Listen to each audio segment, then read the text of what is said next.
Hey YouTube, this is Southern Purple 1. Two things that need to be in your bug out bag, even in your car, at your office. Important things if you're going to bug out. These things will make you speed through the woods at a higher rate. There are some negative sides about this. Let's hypothetically say situation is very dangerous and you need to move. You're in a wooded environment and it's really not recommended to grab a big flashlight and start shining around trying to make your way through the woods. If you got night vision, that's better because you don't have to use that white light. Less chance of someone seeing you. But let's say you don't have that high speed stuff. The two things you need to have on you: pair of safety glasses. Walk through the woods at night will result, if you're in there for a little bit, getting smacked in the face. One twig, one little injury of your eye, you're out of commission.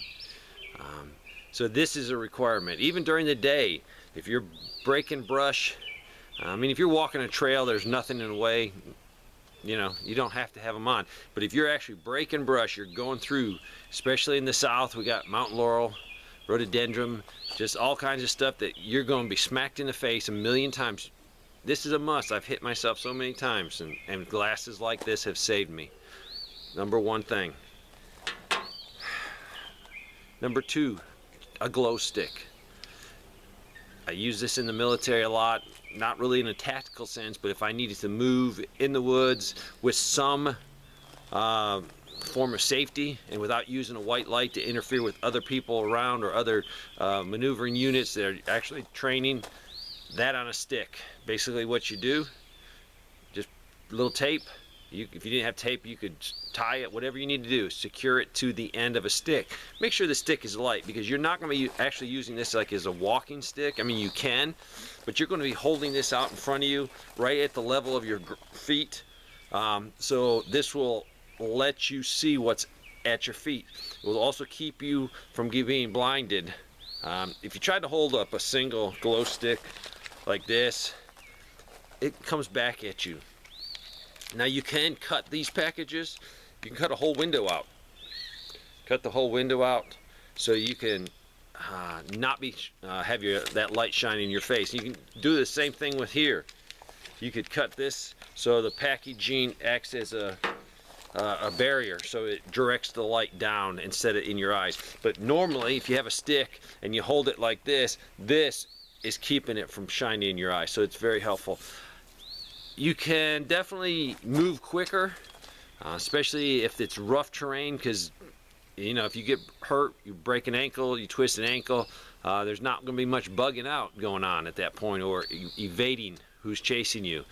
This, being at ground level, is so much easier to conceal that light. It doesn't shine like a flashlight, which is probably a no-no, but it does. You can see exactly what's in front of you, and you can move so much quicker instead of just fumbling around. Now granted, you're giving off a light, you're giving off a signature, but that's sometimes better than the noise signature you could be giving off also by just trotting through the woods, breaking branches, tripping over things. So it has its pluses and minuses, but this is 100% better than having a flashlight and shining a flashlight around.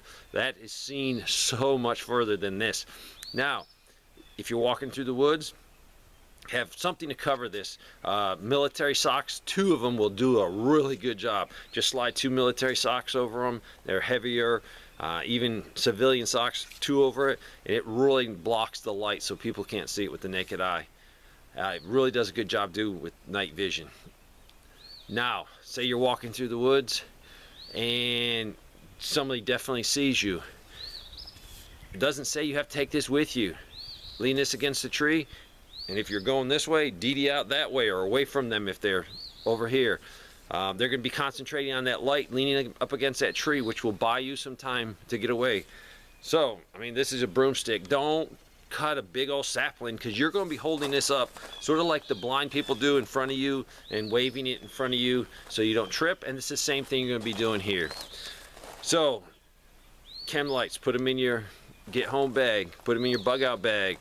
Very useful for this. If you got night vision you can get IR chem lights, that's even better. That way you can illuminate the ground without using your IR illuminator on your night vision. It'll save some battery life. Plus it's a little easier. if you have to conceal this when you're walking, just drop it to the ground and step on it, and with one big foot, it does an awesome job of hiding that light signature. So a little hint, little tip, hopefully you never have to use it under a bad situation, but next time you go for a walk in the woods, don't take that flashlight, take your glow stick and try it out and practice with it. Thanks for watching.